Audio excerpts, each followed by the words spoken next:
Good morning and welcome to the Workforce Observer. We have two guests with us today, David Feldman and Pratik Patel of Mastercard.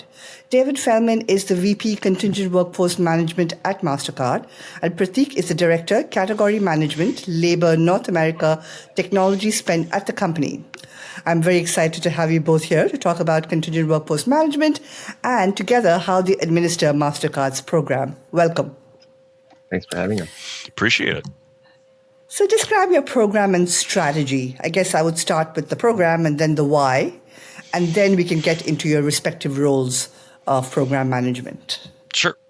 I'll go ahead and jump into that. And I think an important call out here is, there's different facets associated with the program. And while it's for us at Mastercard, not only does it tie into two key areas from a talent perspective and a compliance governance perspective, is important to call it to say, well, how does that relate to the who, which really is heavily embedded within Pratik's organization, sourcing supplier management. But contingent workforce management in some form or fashion has been around for, I'd say, decades or so at Mastercard, but really what kicked it into hyperdrive was in 2019, 2020, when our executives really assessed the space and said, you know what, we know, just like other technology organizations, that our contingent workforce is integral to how we get things done, both tactically, operationally, strategically. But within the business that we operate, not just in the finance, but more importantly, technology, we need to make sure that we're doing things the right way. And in a landscape where regulations change, daily, depending upon what country you're in or what province you're in or what state you're in. How do we make sure that we're proactively managing to that and making sure we're, again, doing things the right way? And that was a key driver of, again, I would say putting more rigor around contingent workforce management, establishing a function, the functionality to drive it moving forward. But then more importantly, what we call the systems and support, which is really that program to administer our governance, make sure we connect really well to our sourcing supplier management strategies. The right suppliers are being used based upon their portfolios being built.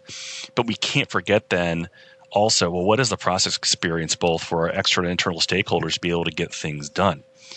And that's really been the cusp and the strategy of our program.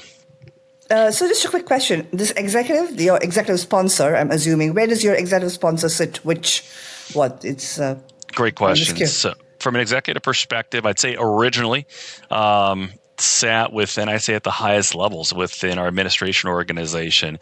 It continues to stay there, but our function rolls through what we call talent or global talent. So we're part intrinsically of our HR function. Internally, we call it people and capabilities. So we're part of our HR organization. And this is a key part of our talent strategies. And then it lies a strategy. How do we maintain governance? How do we understand the connectivity to sourcing and supplier management? But then more importantly, what are the types of workers we have? How do we engage in the right way in a manner that's effective and efficient for all stakeholders? So if I had to ask you, you manage X and Pratik manages Y, what would you say Yep. Awesome question.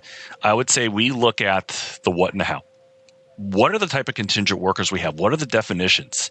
And then how do we then bring them on board? How do we manage them? How do we track them? And what's the data all behind that to make those right decisions? Where I would say sourcing supplier management is the who. Who do we work with and why? And Pratik, I'll let you talk more about that. Great. Yeah, so I think when you look at it, so as David mentioned, governance, compliance, process, that's all part of what his team helps to drive. I would say from our perspective, it's optimizing the spend that we have, optimize the suppliers, be a consulting arm to the business for the right supplier for the right need. And that gets a little bit into influence as well. So how are we able to drive that influence with the suppliers and then also drive it with the business? Because we need to be that subject matter expertise in procurement around the capabilities of our suppliers so we can match the right supplier with the right need.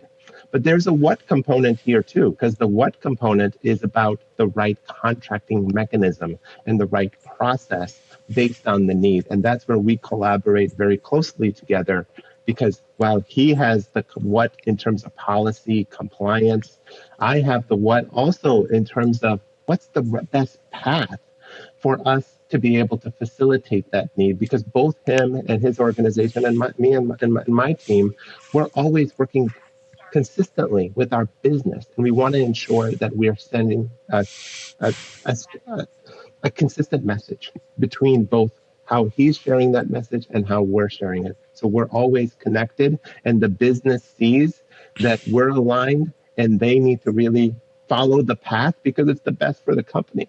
Mm-hmm. One question I had, because this was a favorite question that would pop up 15 years ago: who owns the program? Procurement? The talent acquisition? Actually, in those days, there was no talent acquisition organization. When they say who owns the program, it would be procurement or HR. So how would you answer that, David? Yeah, it's an awesome question. And I mean, I have a TA practitioner, CW practitioner for several decades now, and that's hence the gray hair you see in the beard. But the way we like to look at this at Mastercard, it's part of the P&C function, because as you take a step back, and Pratik can echo this, is ultimately in your resourcing organization, it's what I like to say is a portfolio-based model. And that portfolio is made up of different facets. And the way I like to discuss it, and the way our chief TA officer likes to discuss it is it build, buy, borrow, or bot?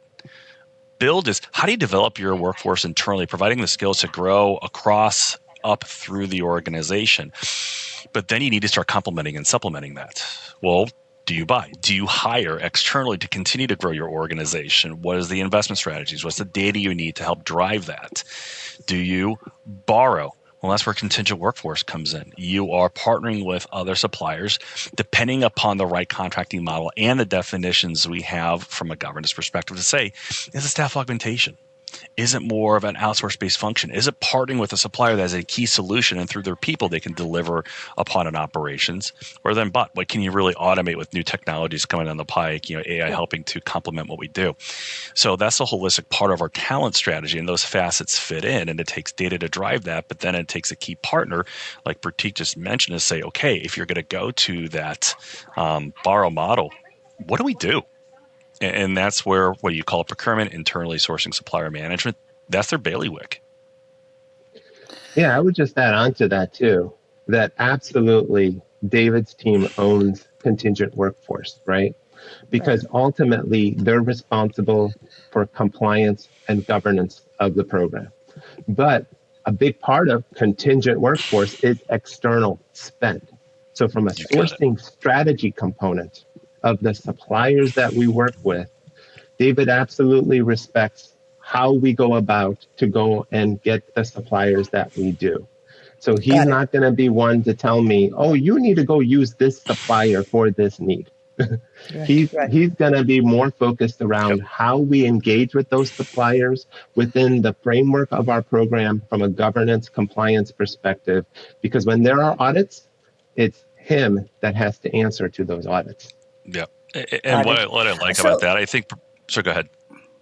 No, I was going to say, so your skill sets, obviously finance, but what are the skill sets that the program is, what are the skill sets involved besides finance? And if you can, how big is the program? I'm not talking about an exact number, but more than 300 million, less than. Do you have a number that you can share? Because I know it's often confidential, so it's fine if you can't, but at least we can talk about the skill sets involved. Yeah, we'd rather not talk about the size of our program. Mm-hmm. That is something that we would prefer. We'd prefer to talk about maybe the how and the what that we do in the program than just pure numbers. Yep. Yeah. Sure. But I would agree. I would say a good way to say it is, if you look at our contingent workforce, it's an integral way of how we get work done. It's a strategic component of how we drive our operations, right? And I think that's important. And it also provides probably some insights as to the scale of it. But Pratik, I think she had a good question, from the skills perspective, and to make sure, is it the skills that we, Pratik and myself, need to help really drive this space, or is it the skills more of that we bring in through our contingent workforce? I just want to make sure we answer the question for you the right way. Which one's the question? Is it should be an employee, or should it be a contingent worker? That's what you're saying? But I guess I was talking about what are all the different kinds of skill sets the program involves. is used for. That was Okay, good. part A Yes. of the question that I was asking. Okay. Yeah, good. Okay. Yeah. I'd like to say, and Pratik, I'd like to answer that by saying yes. If you look across our organization, we're a technology company, so you can imagine that the type of skills that are required in being a technology company and driving innovation and new products. So all those are covered. But if you could think of a function in and across our organization, that's going to be included some way, somehow within the scope of our operations, whether it be from a staff augmentation perspective or more, let's say, an outsourced function. Or related to partnering with external suppliers to enable. So it covers the gamut. Okay. Yeah, I think I'll only build on that and just share that, from a variable versus fixed cost component, right? You always have to look at that. And I think we're both trying to do more in terms of driving awareness and education among our business owners in thinking about this program to help support their variable needs. And if they're not there, then they need to be thinking about a ratio of having variable versus fixed, because business dynamics change all the time. But today in our program, as David mentioned, we're a technology company. So we have a lot of software engineering needs. We have a lot of needs around software development and supporting that, like PPMs, PMTs, BizOps resources, those types of needs. That's a big part of our program, but we also have other types of needs that are part of our program today. But ultimately, as we get more holistic in terms of how we support through this program, we hope to be able to support marketing needs, HR needs, other areas where there's a variable versus fixed component. Yeah, and building It's on that as well, interesting those that you rules both- and those sit within the scope too. It's just a matter of our footprints growing because we're still on a global journey to globalize, and it'll just get stronger in those facets that Pratik just mentioned. Yeah. It's interesting that both of you refer to Mastercard as a technology company. I would have said finance company, but I can see where this is heading. So, all right. So let me ask you something, Pratik. As a procurement professional, how has your role changed? Yeah, so I think the role has changed in terms of, like, if you look at the evolution, it used to be very transactional, I think, early on when you looked at procurement. They were there when you had a need to get a purchase order in place, and it was very reactive. But I think as it progressed, it's become more proactive in understanding needs and how best to fulfill the needs. But now, as we progress even further, it's about the unmet needs that procurement can help the business understand, where they may not necessarily know they have the need, but we know the capabilities of our suppliers and where they've been successful, that we can help the business understand how those needs can be filled in that manner that now optimize their needs. So it's more about being a strategic enabler. That's how procurement has changed, is to be that strategic enabler for the business. Thank you. David, two trends that you are seeing currently in contingent workforce management. And we are in November, so I'll say 2025. What are you seeing? Right. To be fair, I'm already looking at 25, 26, and 27. Yeah. I'd say a couple things. First, it's the elephant in the room is the AI component and where that's being injected in and across the contingent workforce space, but more importantly, in and across the TA and the HR space. As I take a step back and assess, as I listen to our leaders, experts internally, as I listen to colleagues externally, the way I like to look at AI is ultimately it's not going to replace per se, but ultimately, how does it complement what we do on a regular basis, from strategy to operations to the day-to-day administrations? And how do you incorporate that to whether drive automation, drive better decision making, and then from that being able to drive better processes downstream? To me, that's where AI is going to really interject and, more importantly, inject itself the right way. But to be fair, AI has been around for a long time, but I think there's still a lot to be developed there.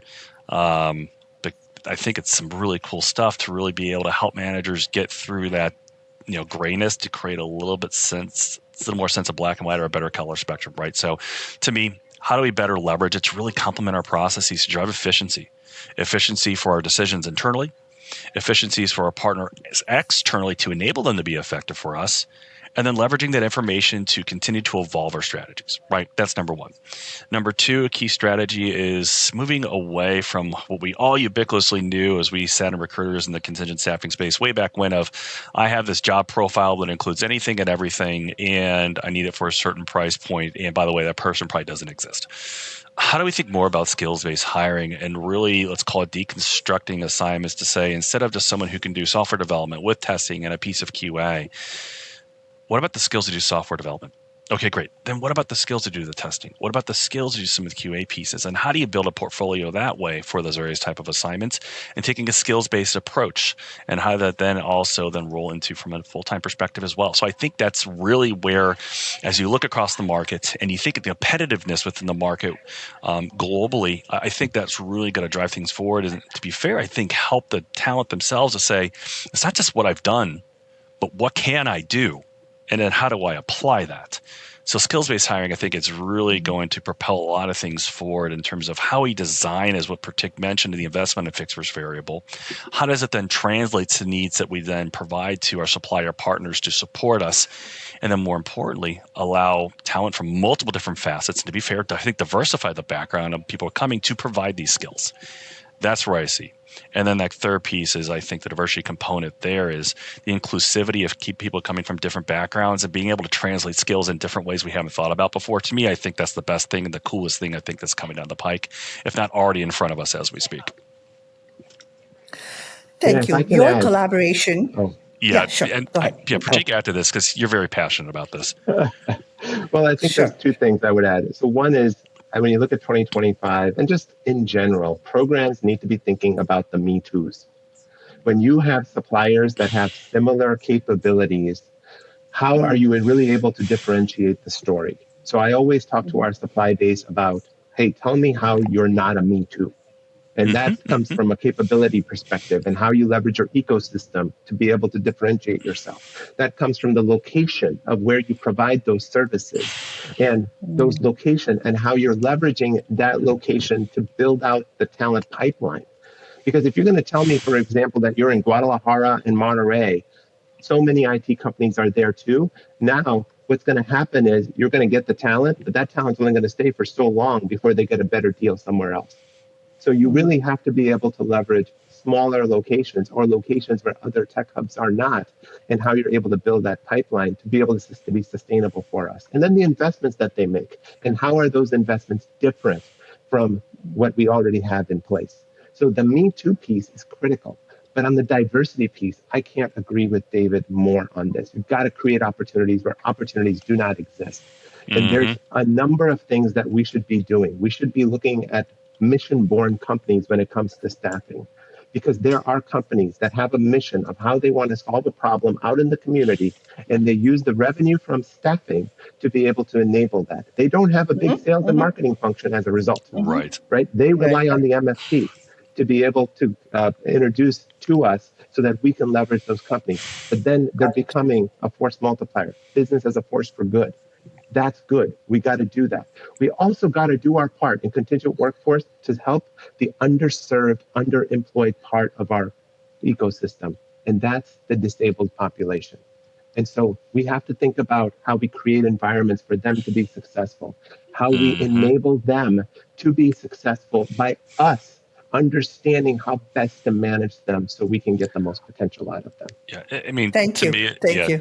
To me, it's very simple. Is if you want to find talent, think differently. And if you're going to think the same, you're going to have challenges. Very simple. Right. Well, that actually leads me right to the next question, which is, what are your biggest challenges? And maybe you can give me one each in interests of time. Sure. Pratik, why don't you start? Yeah. So I think the biggest challenge that we're tackling right now for me is the net zero. Yeah. Because we have a goal to be net zero by 2040. Scope 3 and carbon emissions is about the suppliers. So we need our suppliers to be on that journey. They need to have science-based targets. And that was a maturity curve that we had to go through with our supply base in terms of really understanding, one, what's a science-based target? right? And then two, how you're measuring it. And then thinking about, well, we're just providing staffing resources. We don't have any carbon emissions. No, not true. You do. It's not big, but at the same time, it's not going to get us to net zero if you're not on that journey. So it's ensuring that our suppliers understand the importance of sustainability and getting to net zero. Great. Yep. David. I would say the biggest challenge, and to be fair, this is going to be consistent for any company, and it'll always be there for us. I think it's what I call breaking habits, right? And the always defaulting to a time material SOW, always defaulting to the supplier staff augmentation. So how do we, through education, be my organization and in partnership with stakeholders internally that drive the messages to help, really, delineate the differences, but then the benefits of each difference and then which path you should go. That's number one. Number two, then, as you get involved, I think about, especially, it's more on the contingent staffing side, but how do you think differently about the selection component? To just take a minor example, it is a behavior. What you have within the contingent staffing space isn't the same as what you would have in full-time hiring. It's very apples to oranges. Well, you don't want to give up on the quality of the talent, but how do you think about expediency and being quick and adapting yourself to the candidates and the supplier supporting us versus always thinking about me internally? Me, manager, I want this process. I'm going to take a while.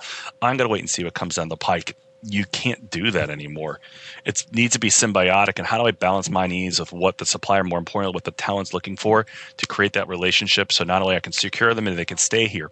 To be fair, I think this does apply to where you have maybe broader fixed-based solutions because, again, for the supplier to drive retention of their own teams, internally, I got to create the right environment for that as well. Even if I'm not managing them, I am not managing consultants in fixed bid, but I got to enable them with the right infrastructure. So I think probably that behavior is stop looking so internally and myopically and understand the balance. Okay. I wanted to ask, your collaboration, your procurement, and I know you sit in total talent HR, perspective. just run HR. HR. So HR, your collaboration has been touted as a differentiator for the program. Right. How is it a differentiator? And maybe, again, can each answer? Sure. One thing that we were very implicit in doing. So I've been with Mastercard going on 3 years now, and in joining, and Pratik talked about this, the history. It's this function is kind of bounced around, and we finally had a chance to really supplant it with a function, i.e., contingent workforce management. But that's only one piece of it. So what we established was an ecosystem internally. It is our contingent workforce ecosystem, and who are the internal stakeholders that have a role in the ecosystem, and what do they do? What do they own? Right? And it's important that we establish that. And the way I like to think about it is, yes, as Pratik mentioned, contingent workforce, we're driving it from a strategy, systems, governance, process perspective, but there's a lot of pieces to this vehicle that go in, and a key component of that is sourcing. So making sure, whether it be our sourcing organization, our back-end services organization, our technology teams, really delineating, hey, what do you own? Why do you own that? So that when decisions are made, we understand the interdependencies and who we need to bring to the table if we want to drive something forward, if we want to change something, if you want to interject a new solution. These stakeholders need to be involved, and it really allowed us to kind of lay that formula, if you will, on the front end, and then we can leverage that moving forward. And if something does go right, we're able to say, hey, remember, we're part of X, bring us in. So it really serves as a reinforcement tool. So clearly defined roles and responsibilities. Yeah. Okay. All right. Go ahead, Pratik. Yeah, I think a key differentiator for us is no surprises. We are lockstep, right? We communicate with each other consistently. We talk about where we are from a strategy perspective. We're not always going to agree with each other, and that's totally okay. That's healthy, but there's no surprises. We are in constant communication with each other to ensure alignment around optimization of this program, because that's what we're both laser focused on achieving. Yep. So when I set up my roadmaps for this year and beyond, I'm not just going to arbitrarily set it. I need to review with Pratik and his team so they have line of sight. They're able to say, oh, have you thought about this? Remember, we have that. Here are the the issues we're running from a sourcing perspective. I'm not going to arbitrarily run it in silo. I can't do that. And vice versa. I have a 3-year roadmap. He has a 3-year roadmap. And there are synergies that we have, but there are also different activities that we have, and where we're trying to drive optimization from a sourcing perspective, and where he's looking to drive it from the HR standpoint. But there's not one component of that roadmap that we don't need each other. Right. Okay, so let's talk about David. Where do you see this role heading from a total talent perspective? That whole word total talent that's probably been around at the various conferences for the last 10 years. The funny 15. 15, if not longer, it's there, but it's kind of like, okay, do something about it. I think MasterCard, we're positioned, to be fair, to do something about it. And that's a key goal of mine. So first, as you look at this from a strategy, because the program is just one piece of it, it's not the whole thing. But we will be global. By the end of 26, we'll have our entire workforce being managed within a single operational structure. Well, what do you get from that? What you get from that is holistic line of sight to data. You got a holistic line of sight to the population and movement and consistency in what the guidance is, but then you're able to leverage that to say, okay, cool. How does this truly fit into making decisions from that data? The penultimate thing that I want to have, and to be fair, we're going to be able to do it, is if I'm a manager and I'm thinking about resourcing my organization for the year, I have a tool, a dashboard I can go to model, right? And I can model it based upon the cost of the resource, the location of the resource, the time enrolled, the duration of my projects, and I can run those scenarios and say, oh, okay, this is kind of where I'm at, and I can position that to have my strategic discussions, as opposed I to have a always trying to question. collect Sorry, data. not to interrupt, but to clarify. So you're saying your entire workforce at Mastercard is being going to be managed through one tool, and you mean both employees as well as contingents through No. one tool? Well, Is that what you meant? No, actually, what did I you would mean? say yes and no. We have what I call source of record, source of truth. Source of record in terms of how you bring people in from a contingent workforce perspective will be within our VMS, but our VMS is directly integrated into our source of truth. So source of record is transactions bringing people on. Source of truth is our ERP. And then everything will be in our ERP and our HRIS to really leverage that holistically. So we'll have it all. Okay. All right. Thank you. Pratik, what do you see lies ahead for the staffing world, for the staffing suppliers, the ecosystem? Yeah, I think first internally it's data. And so we have enabled through the foundation of our processes to, I think, have good data. And as we continue to roll out this program through the VMS, we get even better when it comes to the consistency of the data. With that, we have less variability of the data as well, as we're able to manage the data. And with less variability, that enables us to now leverage machine learning and AI to be able to drive self-service components to our businesses. So later this year and into next year, we're going to be rolling out a chatbot that will enable the business to have the right supplier for the right need. And it's because of all the data that we have available and the relationships of that data. It's so powerful that we don't always have to be there to educate the business. The business just has to ask a prompt. Hey, what do I need to do to be able to enable having a contingent worker? Or what suppliers should I look at when I have these different needs in these markets? What are the rates? Who are other people that have used these suppliers? That's going to be awesome, right? Once we get that in place, and it's because we have good data. So internally, I think it's about the data.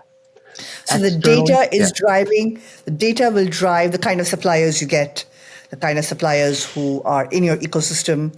Does that mean fewer suppliers, or it just means varied suppliers? Well, I think in general, most companies faced with having too many suppliers, which is really getting to the external piece, because the internal piece is just about the data and how we leverage the data to enable self-service for the business as well. But externally, it's about how we assess and mature our supplier risk in assessing the risk of our suppliers and really raising the bar in what is acceptable as low risk inside our ecosystem, because that enables then for us to really see what suppliers are bubbling up to the top and which suppliers are Me Too's. And if you're a Me Too, do we need so many Me Too's out there? I see. So really using the data to kind of make sure that the supplier, one, can deliver, and then two, is delivering, is what you're saying. Okay. Yep. All right. That's a good way to summarize it. Okay. And now let me ask you both again. Maybe go with David and then Pratik. Some takeaways for our audience. If you had to give advice, what would it be? I would say, go first, David, or go ahead. Go ahead. No, please go ahead, Pratik. I don't know if you were thinking or not. So I think one is the importance of collaboration and establishing swim lanes, right? because collaboration also means we have to understand what are our swim lanes. So when David came into the organization, very early on, we established a RACI.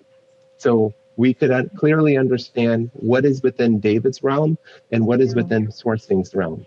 Because if you don't establish those swim lanes, that's where now people can be like, oh, I thought I was supposed to do that. No, you're supposed to do that. And then potentially the strategies get intermingled and you can go down directions that create waste. So establish swim lanes, right? Number two is in this relationship is have some level of cadence. That me and David meet on a one-on-one basis about once every 2 weeks or whenever we get a chance. We have it on the calendar always, right? These one-on-ones. And that ensures that we're able to just have a conversation about what challenges are we facing right now? How should we handle this? Bouncing ideas off each other as well.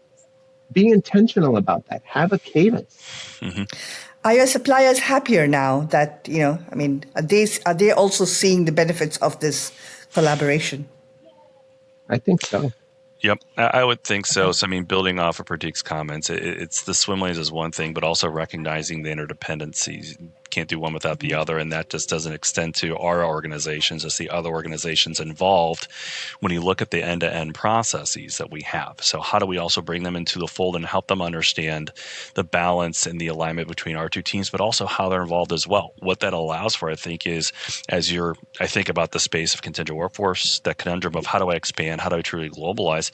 You're going to allow people to get on board early because they understand the involvement, they understand what's happening and how it needs to get done, and then their role in helping drive that, but also making sure we're not quote unquote doing stuff to them. We're building stuff and driving it together. That's critical. On the supplier piece, I would say yes, because part of the contingent workforce strategy, our strategic pillars, one of them is supplier enablement. It's one thing, as Pratik mentioned, to understand who are the really differentiator versus just the Me Too's. But then once they're in our ecosystem, how do we enable them? How do we enable them through processes? How do we enable them through manager behavior training and education? Because I put myself back in the supplier seat. That's where I started. The clients that had quick selection, that had straightforward processes for onboarding, that allowed me to be more effective, I wanted to work for them versus that company. So I need to think about that so that I drive that reciprocative, hey, I know I'm getting stuff from you, supplier. What can I do to make you want to continue to work for us? This is great. Thank you very much, both for your time and for your insights. I think you've given all of us a lot to think about. So, have a great rest of the day. We appreciate it. Thank you. Thanks so much. Yeah, take care.